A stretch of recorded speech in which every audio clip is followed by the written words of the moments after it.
बिस्मिल्लाहिर्रहमानिर्रहीम। आज का जो हमारा टॉपिक है 9th क्लास का फिज़िक्स का, अगर आप ऑब्ज़र्व करेंगे तो आर्टिफिशियल सैटेलाइट्स, दो लफ्ज़ हैं आर्टिफिशियल, मसनूई, हैंडमेड, जो इंसानों ने बनाए होते हैं उसे आर्टिफिशियल का नाम दिया जाता है। दूसरे नंबर पे सैटेलाइट। सैटेलाइट कहते हैं anything orbiting around a planet, कि कोई भी ऐसी चीज़ जो प्लैनेट के गिर्द क्या कर रही है, रिवॉल्व कर रही है, उसके गिर्द घूम रही है, उन्हें सैटेलाइट कहते हैं। जैसे हमारी अर्थ भी एक प्लैनेट है और हमारे प्लैनेट के गिर्द मून जो है वो क्या कर रहा है, रिवॉल्व कर रहा है, तो अब moon is also called a satellite. Moon is also called a natural satellite, not a artificial, man made नहीं है। तो हमारे पास क्या कहला है, anything orbiting around a planet is called a satellite. Moon is also around revolve around a planet on earth, so moon is also called moon is called natural satellite। अब जैसे satellites होती हैं, अक्सर आपने घरों के बाहर देखे होंगे, घरों के छतों के ऊपर देखे होंगे, डिश एंटीनास लगे होते हैं। उन डिश एंटीनास के जो रुख होते हैं ना, आसमान की तरफ किया होता है। कोई भी हमारे पास न्यूज़ चैनल्स वगैरह होते हैं, उनकी जो हमारे बसेस वगैरह होते हैं, उसमें क्या होता है, न्यूज़ एंटीना, डिश एंटीना लगे होते हैं, उनका रुख किधर किया होता है, आसमानों की तरफ किया होता है। अब वो आसमान की तरफ क्यों किया होता है, वहाँ से सिग्नल, सेटेलाइट्स ही यही हैं जो कम्युनिकेशन पर्पज़ के लिए इस्तेमाल की जाती है। सिग्नल जो उनसे होती है हमारे एक जगह से दूसरी जगह सिग्नल्स को सेंड करने में काम आते हैं, और इससे बेतहाशा काम लिया जाता है। तो एक तो हमारे पे शॉर्ट क्वेश्चन आता है कि डिफाइन सैटेलाइट, आर्टिफिशियल सैटेलाइट, कि आर्टिफिशियल सैटेलाइट किसे कहते हैं, कि if a satellite is man made then it is called a artificial satellite. पहले सैटेलाइट की डेफिनेशन बता देंगे, anything orbit around a planet और earth is called a satellite, and if it is man made then it is called a artificial satellite. इसके बाद पूछा जाता है इन सैटेलाइट से हम क्या क्या काम कर सकते हैं। वो अगर इस पैराग्राफ की लाइन नंबर का ऑब्जर्व करेंगे, 112 जो पेज नंबर बनता है, 112 पेज नंबर, उसकी 6 नंबर लाइन अगर ऑब्जर्व करेंगे तो वहाँ से इसका आंसर शुरू होता है कि हम सैटेलाइट से क्या क्या काम कर सकते हैं। एक तो सैटेलाइट कम्युनिकेशन पर्पज़ के लिए इस्तेमाल की जाती है।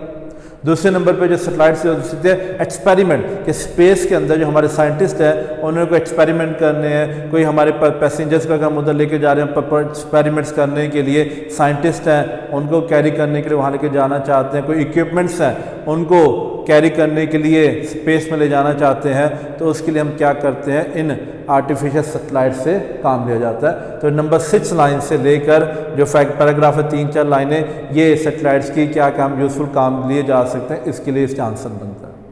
अब सैटेलाइट जो सी होती है किस मकसद के इस्तेमाल की जा रही है, हमारे पास आर्टिफिशियल सैटेलाइट की डेफिनेशन क्या है, कम्युनिकेशन पर्पज़ के इस्तेमाल की जा रही है।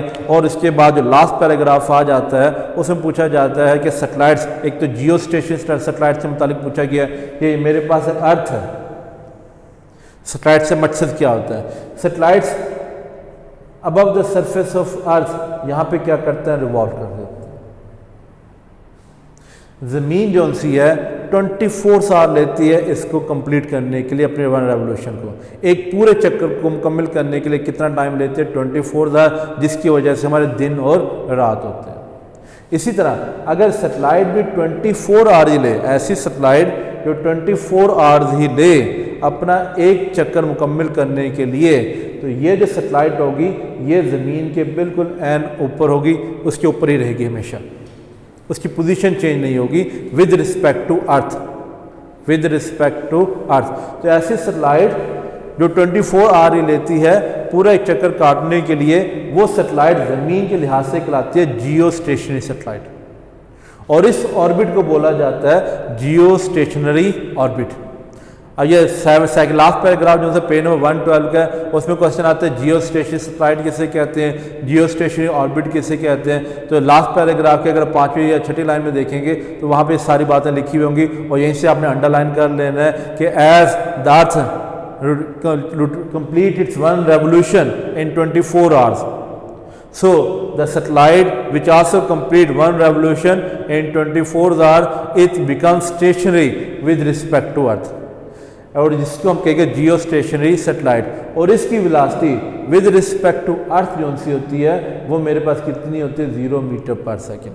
जब ये लफ्ज़ इस्तेमाल किया जाएगा with respect to earth, with respect to earth. Site पर इंफॉर्मेशन गिवन है, अच्छा पेपर में आ जाते हैं, एमसीक्यू में पूछा जाता है कि जियो स्टेशनरी सैटेलाइट कितनी होती है और ये कितनी हाइट के ऊपर मौजूद होती है। तो सरफेस ऑफ हाइट पे जो जियो स्टेशनरी सैटेलाइट है 42,300 किलोमीटर अबव ये हमारे पास होती है, 42,300 किलोमीटर अबव द सरफेस होती है। और इसकी जो स्पीड होती है with respect to earth, speed यहाँ पे दो चीज़ें आएंगी, एक अगला जो लेक्चर होगा उसमें स्पीड का जिक्र किया जाएगा, लेकिन यहाँ पे जो स्पीड है with respect to earth move कर रही है, लेकिन जब विद रिस्पेक्ट टू अर्थ की बात की जाती है तो ये स्टेशन होने की वजह से 0 मीटर पर सेकंड का नाम दिया जाता है।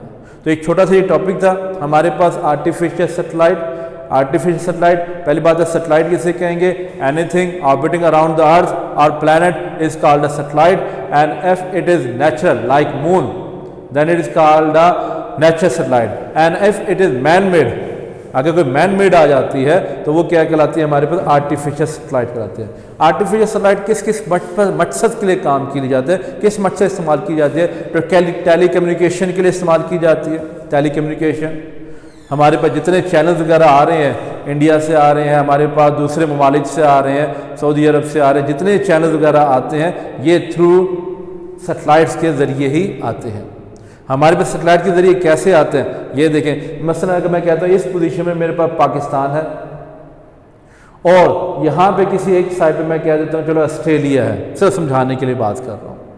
अब जो सिग्नल जोन से होते हैं वो स्टेट मूव करते हैं यूजुअली, हमारे पास पाकिस्तान से ऑस्ट्रेलिया से सिग्नल इस टाइम डायरेक्ट नहीं आ सकते, वो क्या किया जाएगा, सैटेलाइट्स का से हम काम लेंगे कि पाकिस्तान से डिश एंटीना के ज़रिए सिग्नल्स को भेजा जाएगा सैटेलाइट पर, और उन सैटेलाइट्स के ज़रिए दूसरे मुल्कों को सिग्नल भेज भी दिए जाते हैं और रिसीव भी किए जाते हैं। तो ये सिग्नल्स को स्टेट मूव करने के लिए, सिग्नल्स को एक मुल्क से दूसरे मुल्क में भेजने के लिए क्या किए जाते हैं, इस्तेमाल किए जाते हैं सिग्नल। और इनको स्टेशन रखने के लिए जितनी स्पीड हमारे पास किसकी हो, अर्थ की हो, उतनी स्पीड से हमें क्या करना पड़ता है, मूव करना पड़ता है सैटेलाइट से, अदरवाइज आगे पीछे होने से सिग्नल डिस्टर्ब हो सकते हैं। इससे आपने छतों पे क्या देखे होंगे, डिश एंटीना रखे होंगे, उनकी स्पेसिफिक डायरेक्शन होती है ताकि वो सैटेलाइट्स की तरफ ही रेस भेजें और वहीं से हमारे पास रेस को क्या करें, रिसीव करें।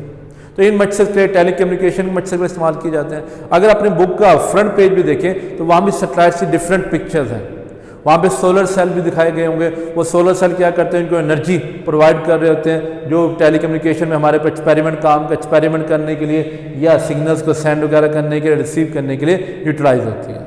बहरहाल artificial satellite man made satellite कहते हैं, टेली कम्युनिकेशन पर्पज़ का इस्तेमाल किया जाता है। फिर जियो स्टेशनरी सैटेलाइट किसे कहते हैं, which is stationary with respect to earth, कितनी हाइट के ऊपर होता है वो लिखा जाएगा, 42,300 किलोमीटर होता है above the surface of earth. तो ये शॉर्ट सा टॉपिक था आर्टिफिशियल सैटेलाइट, पेज नंबर 112 पर, और साइड पर जो इन्फॉर्मेशन है वो भी अच्छे तरीके से याद होनी चाहिए। Hope understand.